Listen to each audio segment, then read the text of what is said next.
Messieurs et dames, merci de nous être fidèles. Un nouveau numéro de l'actualité du jour. C'est le moment d'échange sur les questions d'actualité entre les journalistes de Kivu Morning Post et vous. La question qui va nous intéresser aujourd'hui, nous aimerions faire une interaction avec vous sur la question du cessez-le-feu, une réalité ou un mythe. En tout cas, aujourd'hui, nous avons vécu une réalité sur ce cessez-le-feu et on va en parler dans l'actualité du jour.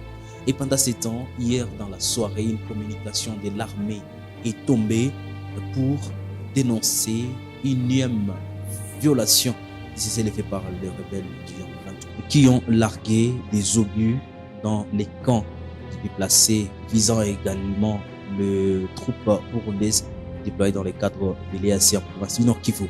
Mais également, vous savez, ça sera la journée internationale de la femme. Nous allons revenir sur cette célébration en province du Nord Kivu, une province secouée par des guerres. Qu'est-ce qu'on peut comprendre de cette célébration? À découvrir dans ces numéros de l'actualité du jour.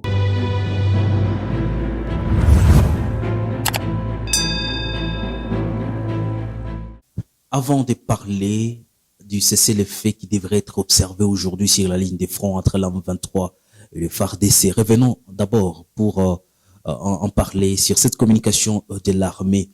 Une violation du cessez-le-feu par le rebelle du 23 fait des morts du côté civil, malheureusement. C'est à Saké, dans le territoire de Massissi, des obus largués par ces rebelles visant le troupe burundaise en déploiement à Saké dans le cadre de l'EAC pour venir contenir cette insécurité qui fait rage à l'est de la RDC. C'est ce que donc indique l'armée. Le porte-parole des opérations Sonkola 2 a indiqué, et je cite, « Les forces armées de la République démocratique du Congo dénoncent une fois de plus cette violation de cessez-le-feu par les terroristes du M23 et leurs complices du Rwanda. Ils sont lancés ce lundi 6 mars une attaque qui a ciblé tour à tour les contingents burundais récemment déployés dans le cadre de l'EAC dans les camps des déplacés ainsi que dans la cité environnante de Mubambiro. Cette attaque a morti 82 et savants, a causé d'énormes dégâts et nos sources sur place, surtout à Saké, indiquent qu'il y a eu des civils qui ont perdu malheureusement leur vie.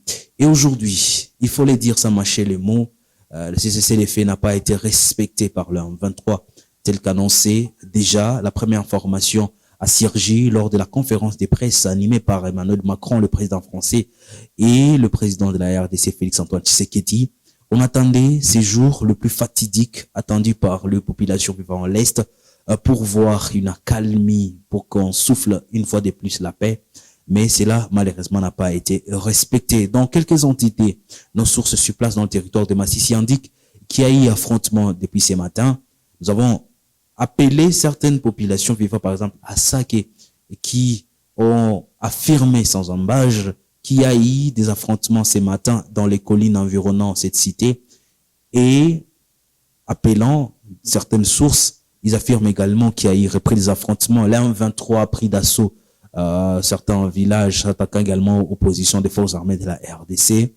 Donc il faut le dire, le cessez-le-feu entre les FARDC et l'M 23 reste chimérique à ces niveaux.